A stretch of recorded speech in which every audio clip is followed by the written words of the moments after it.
Hello दोस्तों, आज की बड़ी खबरें। महायुद्ध का मंडराने लगा खतरा, भारत सरकार की सलाह ईरान और इजराइल न जाए। भारत ने शुक्रवार को अपने नागरिकों से ईरान या इजराइल की यात्रा नहीं करने को कहा है। सीरिया में 11 दिन पहले ईरानी वाणिज्य दूतावास पर हमले के बाद दोनों देशों में बढ़ते तनाव के बीच ये चेतावनी आई है। ईरान ने इस हमले के लिए इजराइल को जिम्मेदार ठहराया है और ऐसी आशंका जताई गई है कि तेहरान जल्द ही इजराइल पर हमला कर सकता है।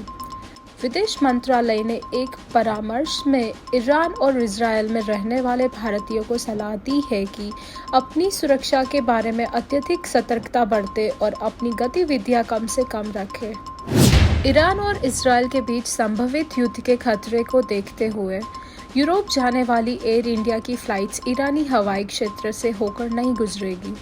इसी वजह से पश्चिमी यूरोप जाने वाली एयर इंडिया की फ्लाइट्स में 2 घंटे तक समय ज़्यादा लग सकता है, क्योंकि यूरोप जाने वाली एयर इंडिया की फ्लाइट्स ने ईरानी हवाई क्षेत्र से बचने के लिए लंबा रास्ता अपनाया है।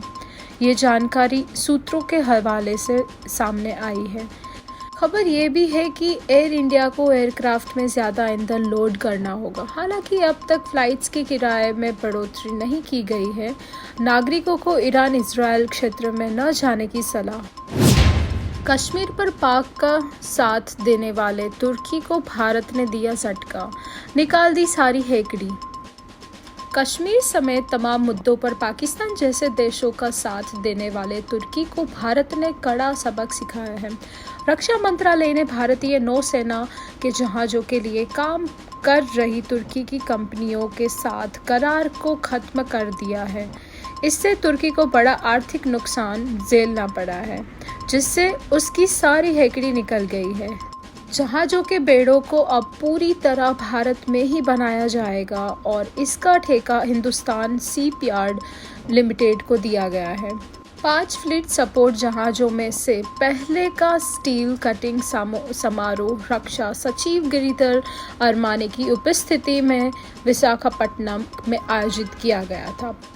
पिछले साल प्रधानमंत्री नरेंद्र मोदी की अगुवाई वाली सुरक्षा मामलों की कैबिनेट समिति ने 5 बड़े आकार के नौसैनिक जहाज़ों के निर्माण के लिए लगभग 22,000 करोड़ रुपए की अनुबंध को मंजूरी दी थी। दिल्ली एक्साइज पॉलिसी केस, आम आदमी पार्टी को नहीं दिए पैसे तो होगा नुकसान। के कविता को शरत रेड्डी को दी थी धमकी, सीबीआई का कोर्ट में दावा। दिल्ली शराब नीति मामले में आरोपी भारत राष्ट्र समिति नेता के कविता को लेकर सीबीआई ने कोर्ट में बड़ा खुलासा किया है। सीबीआई ने कविता की हिरासत की मांग करते हुए शुक्रवार 12 अप्रैल को कोर्ट को बताया कि कविता ने कथित तौर पर अरबिंदो फार्मा के प्रमोटर शरत चंद्र रेड्डी को दिल्ली में रिटेल जोन के बदले में आम आदमी पार्टी को 25 करोड़ रुपए देने के लिए धमकाया था। कोर्ट ने कविता को 15 अप्रैल तक सीबीआई की हिरासत में भेजा है। सीबीआई ने आरोप लगाया है कि तेलंगाना के पूर्व मुख्यमंत्री चंद्रशेखर राव की बेटी के कविता ने शरत रेड्डी से कहा था कि अगर वह दिल्ली में आम आदमी पार्टी को पैसा नहीं देता है तो तेलंगाना और राजधानी में उसके कारोबार को नुकसान पहुंच सकता है। दिल्ली शराब नीति मामले से जुड़े मनी लॉन्ड्रिंग केस में शरत चंद्र रेड्डी अब सरकारी गवाह है। ममता राज में आतंकियों को पनाह, बेंगलुरु कैफे ब्लास्ट में आतंकियों की गिरफ्तारी पर बोली बीजेपी। बेंगलुरु के रामेश्वरम कैफे ब्लास्ट के मास्टरमाइंड और आईएसआईएस के आतंकवादी को कोलकाता के पास से गिरफ्तार किया गया है। इस बड़ी कामयाबी के बावजूद सियासत शुरू हो गई है। बीजेपी ममता सरकार को आतंकवादियों को संरक्षण देने का आरोप लगा रही है, जबकि टीएमसी कह रही है कि जस्ट कौंसी से दोनों पकड़े गए हैं।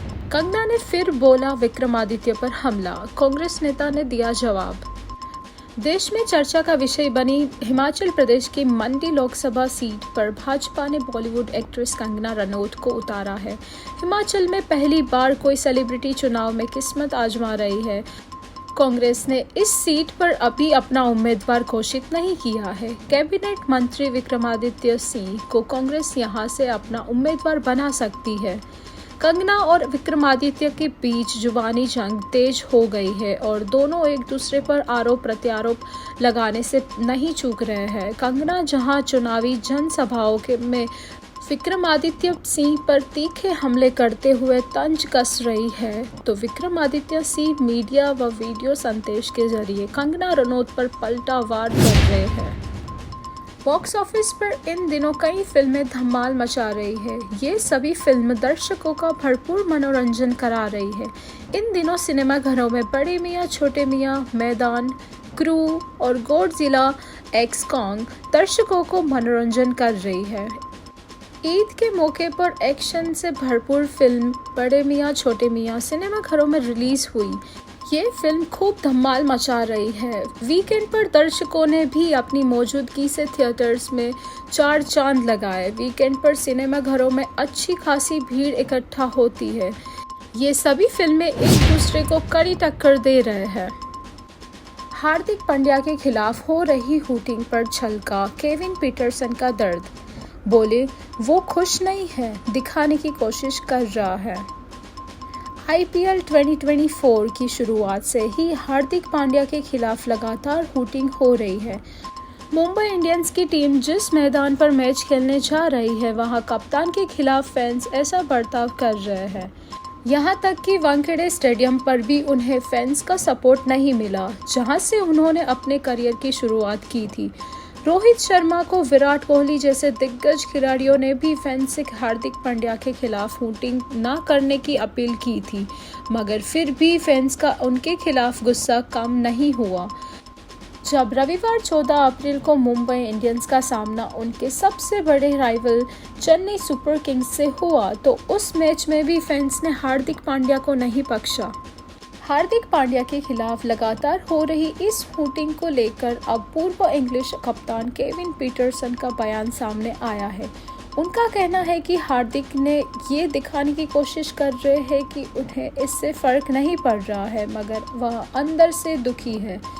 साथ ही उन्होंने यह भी अपील की है कि इस मुद्दे पर कुछ होना चाहिए। केविन पीटरसन ने स्टार स्पोर्ट्स से कहा, मैं वास्तव में सोचता हूं कि हार्दिक पांड्या को खेल से बाहर की हर चीज़ बहुत प्रभावित कर रही है। जब वह टॉस करता है तो बहुत मुस्कुराता है। वह ऐसा दिखाने की कोशिश कर रहा है जैसे वह बहुत ही ज़्यादा खुश है। वो खुश नहीं है। मैं वहां जा चुका हूं, मैं फायरिंग लाइन में रहा हूं और मैं अब आपको बता सकता हूं यहाँ आप पर प्रभाव डालता है। हार्दिक पांड्या के साथ क्या हो रहा है।